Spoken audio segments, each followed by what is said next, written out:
رونق اسٹیج ذوی الاحترام و معزز سامعین اکرام، السلام علیکم ورحمۃ اللہ تعالی وبرکاتہ۔ الحمد للہ کفا وسلام علی عبادہ الذین اصطفیٰ، اما بعد فاعوذ باللہ من الشیطان الرجیم، بسم اللہ الرحمن الرحیم۔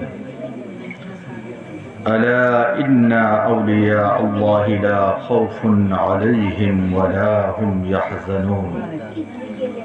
آمنت باللہ صدق اللہ مولانا العظیم وصدق رسولہ النبی الامین المکین المتین المعین المہین الکریم، ونحن على ذلك لمن الشاہدین والشاکرین والحمد للہ رب العالمین والآمنین۔ واہ کیا مرتبہ اے غوث ہے بالا تیرا، واہ کیا مرتبہ اے غوث ہے بالا تیرا، اونچے اونچوں کے سروں سے ہے قدم اعلیٰ تیرا۔ سر بھلا کوئی کیا جانے کہ ہے کیسا تیرا، سر بھلا کوئی کیا جانے کہ ہے کیسا تیرا، اولیاء ملتے ہیں آنکھیں وہ ہے طلوہ تیرا۔ نگاہ مرد مومن سے بدل جاتی ہیں تقدیریں، نگاہ مرد مومن سے بدل جاتی ہیں تقدیریں، گر ہو ذوق یقین پیدا تو کٹ جاتی ہیں زنجیریں، گر ہو ذوق یقین پیدا تو کٹ جاتی ہیں زنجیریں۔ باد توحید کے متوالو، شمع رسالت کے پروانوں، آئیے کچھ کہنے سننے سے پہلے ہم اور آپ اپنی اور کائنات کے مرکز عقیدت حضور شفیع امت سراپا رحمت نائب پروردگار احمد مجتبی محمد مصطفیٰ صلی اللہ تعالی علیہ وسلم کی مقدس بارگاہ سے لو لگا کر ہدیہ غلامی پیش کریں۔ پڑھیں درود پاک۔ اللہم صلی علی سیدنا و شفیعنا نبینا حبیبنا مولانا محمد بارک وسلم، صلاۃ و سلاما علیک یا رسول اللہ صلی اللہ تعالی علیہ وسلم۔ عزیزان گرامی، صاحب خانہ نے کسی تقریب کے موقع پر یہ محفل پاک رچائی بسائی۔ اللہ رب العزت اس محفل کی برکت سے گھر میں خوب خیر و برکت عطا فرمائے اور ہر افراد کو صحت و تندرستی عطا فرمائے، اور ہم تمام مسلمانوں کو رب قدیر ایسی محفل منانے کی توفیق و رفیق عطا فرمائے۔ پیارے، یہ ربیع الاخر شریف کا مہینہ ہے، کہیں بھی واعظ و نصیحت کی جاتی ہے، گفت و شنید کی منزل ہوتی ہے، محفل میلاد مصطفیٰ میں شرکت ہوتی ہے، تو شعرا ہوں چاہے خطبہ ہوں، وہ ضرور اپنی تاریخ کو مکمل طرح یاد رکھتے ہیں، اور یہ مہینہ اس مقدس ذات کی طرف منسوب ہے جسے ہم اور آپ سیدنا شیخ محی الدین عبد القادر جیلانی رضی اللہ تعالی عنہ کے نام سے جانتے ہیں، جنہیں غوث پاک ہم اور آپ مانتے ہیں۔ پیارے، اس مہینے کی 11 تاریخ کو عالم اسلام کے خوش عقیدہ مسلمان سیدنا شیخ عبد القادر جیلانی رضی اللہ تعالی عنہ کی بارگاہ میں نظر و نیاز پیش کرتے ہیں، فاتحہ دلاتے ہیں۔ یہ ہمارے خوش عقیدہ مسلمانوں کا دستور ہے، اور بالکل اس سے ہمارا ایمان و عقیدہ اس چیز پر بالکل عیاں بیاں ہے کہ جب ہم نظر و نیاز اپنے اکابرین سے وابستگی رکھیں گے تو انشاءاللہ ہماری دنیا و آخرت مکمل طرح تابندہ ہوگی۔ تو پیارے، ہم اور آپ کو اس بات کی ضرورت ہے، اس عمل کی ضرورت ہے کہ ہم اور آپ اپنے اسلاف، اکابر دین، بزرگان دین سے مکمل طریقے سے وابستہ رہیں۔ سیدنا شیخ عبد القادر جیلانی رضی اللہ تعالی عنہ کی وہ ذات ہے کہ آپ امام الاولیاء ہیں، تمام اولیاء کاملین کے سردار ہیں، اور اللہ کے ولی کسے کہا جاتا ہے؟ جس کو قربت الہیہ حاصل ہو، جس کو خدا کی رضا حاصل ہو۔ یہ اولیاء کاملین کی جماعت، ان مقدس ہستیوں نے رب اور رسول کی رضا کے لیے اپنی زندگی کو صرف کر دیا، تو اللہ رب العزت نے انہیں یہ اعلیٰ معیار و مقام عطا فرمایا۔ سیدنا شیخ عبد القادر جیلانی رضی اللہ تعالی عنہ کہ آپ نے اپنی قیمتی عمر کو رب اور رسول کی رضا کے لیے پیش کر دیا۔ بڑے پیر دستگیر بغداد کی سرزمین پر جس وقت آپ نے علم دین مصطفیٰ حاصل کی، تو دوستو تاریخ شاہد ہے کہ بغداد شریف کی سرزمین پر قحط سالی واقع ہوئی تھی، یعنی لوگ بھوک اور پیاس سے بلک رہے تھے۔ تو سیدنا شیخ عبد القادر جیلانی رضی اللہ تعالی عنہ اس وقت بغداد شریف کی سرزمین پر تھے۔ آپ کو کھانے کی طلب ہوئی، بھوک و پیاس کی دقت ہوئی، تو بڑے پیر نے شہر میں آپ رہ رہے تھے، آبادی میں آپ نے دیکھا کہ کھانے کے لیے کوئی چیز میسر نہیں ہے، کوئی چیز نہیں مل رہی ہے، تو آپ نے آبادی چھوڑ کر جنگل کا رخ کیا۔ سیدنا شیخ عبد القادر جیلانی رضی اللہ تعالی عنہ جب جنگل کی طرف پہنچے تو آپ کا بیان ہے کہ آپ نے کیا دیکھا کہ جتنے بھی درخت ہیں ان درختوں کے نیچے غربا و مساکین کی بھیڑ لگی ہوئی ہے، ہر طرف ایک لمبی جماعت ہے، ایک لمبی قطار ہے۔ سیدنا شیخ عبد القادر جیلانی رضی اللہ تعالی عنہ آپ نکلے تھے آبادی سے باہر کہ کھانے کے لیے کوئی چیز نہیں ہے، کہیں درختوں کے پتے ہی مل جائیں جس کو چبا کر زندگی بسر کی جائے۔ لیکن بڑے پیر جب جنگل کی طرف پہنچتے ہیں تو آپ نے کیا دیکھا کہ ہر درخت کے نیچے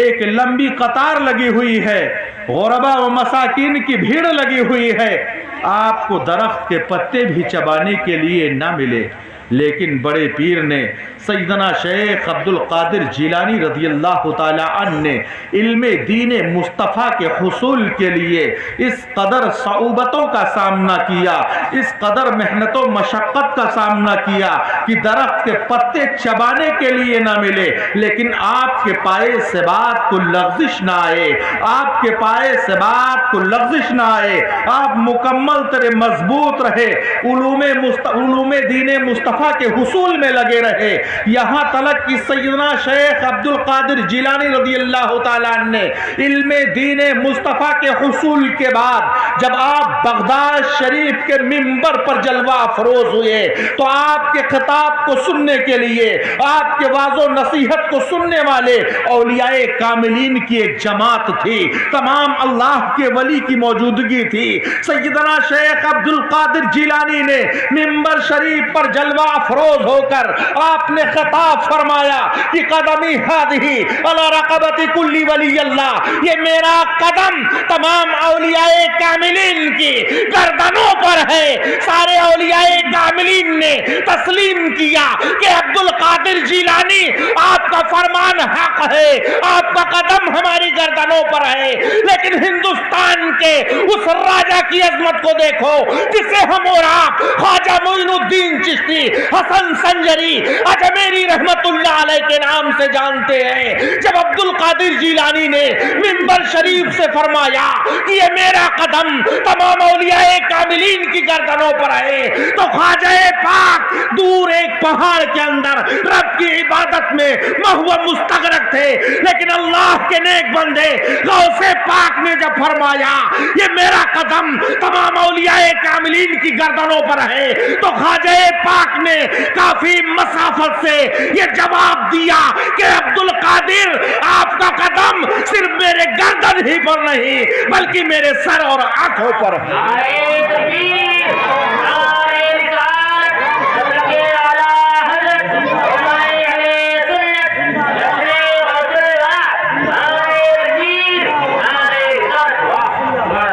ہم لوگ اس غوث کے ماننے والے ہیں جو بغداد کی سرزمین سے جب خطبہ دے تو خواجہ معین الدین چشتی اجمیری رحمت اللہ علیہ ہندوستان کی سرزمین پر بیٹھ کر سماعت کریں۔ اسی لیے تو خواجہ پاک کے مقام کے تعلق سے شاعر نے کہا ہے خواجہ ہند ہے وہ دربار اعلیٰ تیرا، خواجہ ہند ہے وہ دربار اعلیٰ تیرا، کبھی محروم نہیں مانگنے والا تیرا۔ پیارے سیدنا شیخ عبد القادر جیلانی رضی اللہ تعالیٰ عنہ کی وہ ذات ہے کہ آپ نے اپنے دل کو عشق رسول کا مسکن بنایا، اپنے ذہن و فکر کو خشیت الہیہ کا مرکز بنایا، تو رب ذوالجلال نے غوث پاک کو وہ تصرف و اقتدار عطا فرمایا کہ غوث پاک جب خطبہ دیتے ہیں تو آپ کیا فرماتے ہیں کہ اے لوگوں یہ عبد القادر جیلانی کی بصیرت کا یہ حال ہے کہ جس طرح تم اپنی ہتھیلی پر ایک رائی کے دانے کو دیکھ رہے ہو، اسی طرح عبد القادر جیلانی پوری دنیا کو ملاحظہ کر رہا ہے۔ اس غوث کے ہم ماننے والے ہیں، سیدنا شیخ عبد القادر جیلانی رضی اللہ تعالیٰ عنہ کی بصیرت کا یہ حال ہے کہ امام عشق و محبت جب قلم اٹھاتے ہیں تو غوث پاک کی عظمت کی یوں ترجمانی کرتے ہیں کہ غوث اعظم امام التقا ونوں کا جلوہ شان قدرت پہ لاکھوں سلام۔ یہ سیدنا شیخ عبد القادر جیلانی رضی اللہ تعالیٰ عنہ کا مقام ہے۔ اللہ نے اپنے نیک بندوں کو اولیاء کاملین کو تصرف عطا فرمایا ہے۔ آج تو کریم آقا صلی اللہ علیہ وسلم کی ذات کے تعلق سے اعتراض کیا جاتا ہے، لیکن یہ اولیاء کاملین کی وہ ذات ہے جو کریم آقا صلی اللہ علیہ وسلم کے سچے عاشق ہیں، نبی کے سچے دیوانے ہیں، نبی کے سچے فدائی ہیں۔ یہ اولیاء کاملین کی وہ جماعت ہے۔ آؤ دیکھو جب اختیار و تصرف کی بات آ گئی ہے تو امام آمینہ کے لال کی ذات کی بات نہ کرو، پہلے غلام سرکار کی بات کرو، رسول اللہ صلی اللہ علیہ وسلم کے دیوانے کی بات کرو۔ ہندوستان کی سرزمین پر آئیے، آپ کو دکھاتا ہوں کہ ہندوستان کی تاریخ کو اٹھا کر دیکھیے کہ اسی سرزمین پر اللہ کے کس قدر نیک بندے تشریف لائے ہیں، کیسے کیسے اولیاء کاملین اس زمین کے اندر آرام فرما ہے۔ دلی کی سرزمین پر آرام کرنے والی ایک ذات کا نام ہے جس کا نام مجدد الف ثانی رحمت اللہ علیہ کے نام سے ہم اور آپ جانتے ہیں۔ یہ مجدد الف ثانی رحمت اللہ علیہ وہی ہے جو اللہ کے نیک بندے ہیں، ولی کامل ہیں۔ مجدد الف ثانی وہی ہے پیارے کہ جس وقت دلی کی سرزمین پر لوگوں کے اندر واویلا مچی ہوئی تھی، کوئی کچھ کہتا تھا تو کوئی کچھ کہتا تھا، کوئی آواز بلند کرتا تھا کہ قبر کے اندر 3 سوال ہوتے ہیں۔ پہلے سوال کے بارے میں کہتا ہے کہ رب کے تعلق سے پوچھا جاتا ہے من رب کا، تمہارا رب کون ہے؟ دوسرا سوال ہوتا ہے ما دینو کا، تمہارا دین کیا ہے؟ تیسرا سوال ہوتا ہے ما کنت تقول فی شان ھذا الرجل، نبی پاک کے ذات کے تعلق سے تیسرے سوال کیے جاتے ہیں۔ تو لوگوں نے اعتراض کیا، دلی کی سرزمین کی عوام نے یہ بات بلند کر دی کہ آخر یہ معمہ، یہ معاملہ سمجھ میں نہیں آتا ہے کہ لوگ کہتے ہیں حدیث رسول صلی اللہ علیہ وسلم کے تعلق سے بھی اعتراض شروع کر دیتے ہیں کہ جس کا نام محمد یا علی ہے وہ کسی چیز کا اختیار نہیں رکھتا۔ کریم آقا صلی اللہ علیہ وسلم کی عظمت کے تعلق سے آواز اٹھتی ہے کہ نبی پاک کو پیٹھ پیچھے کا علم نہیں ہے۔ طرح طرح کے اعتراض کیے جاتے ہیں۔ دلی دلی کی سرزمین پر عوام نے یہ سوال بلند کیا کہ اے مجدد الف ثانی، قبر کے اندر جو تیسرا سوال ہوتا ہے رسول اللہ صلی اللہ علیہ وسلم کے ذات کے تعلق سے سوال کیا جاتا ہے، تو یہ معاملہ سمجھ میں نہیں آتا ہے کہ اگر ایک وقت میں دیکھا جائے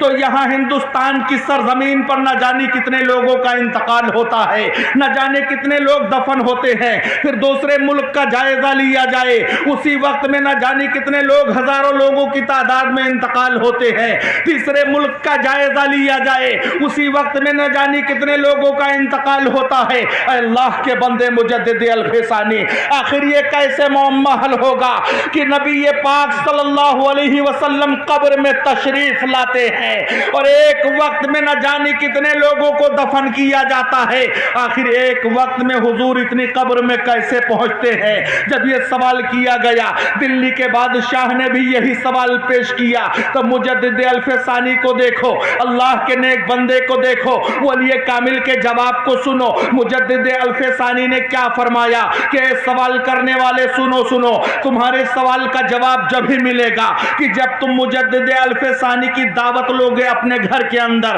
تو دلی کے عوام نے بے ساختہ ہو کر ہر ایک نے مجدد الف ثانی کی بارگاہ میں دعوت پیش کیا کہ اللہ کے بندے مجدد الف ثانی آپ میری دعوت قبول فرمائیں۔ ایک دوسرے نے دعوت پیش کی، بادشاہ دلی نے بھی مجدد الف ثانی کو دعوت پیش کیا۔ مجدد الف ثانی کی دعوت ایک ہی شام کو دلی کی پوری رعایا نے لے لیا اور وقت کے بادشاہ نے بھی اسی شام کی دعوت لے لیا۔ مجدد الف ثانی نے، اللہ کے نیک بندے نے سب کی دعوت کو قبول کر لیا۔ شام کا وقت ہوا، مجدد الف ثانی تیار ہوئے، آپ بادشاہ کے محل میں تشریف لے گئے۔ بادشاہ نے کھانے کا انتظام کیا، دسترخوان بچھا دیا۔ مجدد الف ثانی نے شام کو کھانا کھایا۔ کھانا کھانے کے بعد میں فرمایا کہ اے بادشاہ وقت، میں نے کھانا تو کھا لیا ہے لیکن آج میری یہ آرزو و خواہش ہے کہ آج کی رات تمہارے محل میں گزاروں گا۔ وقت کا بادشاہ ہے، فوراً بستر لگا دیا جاتا ہے۔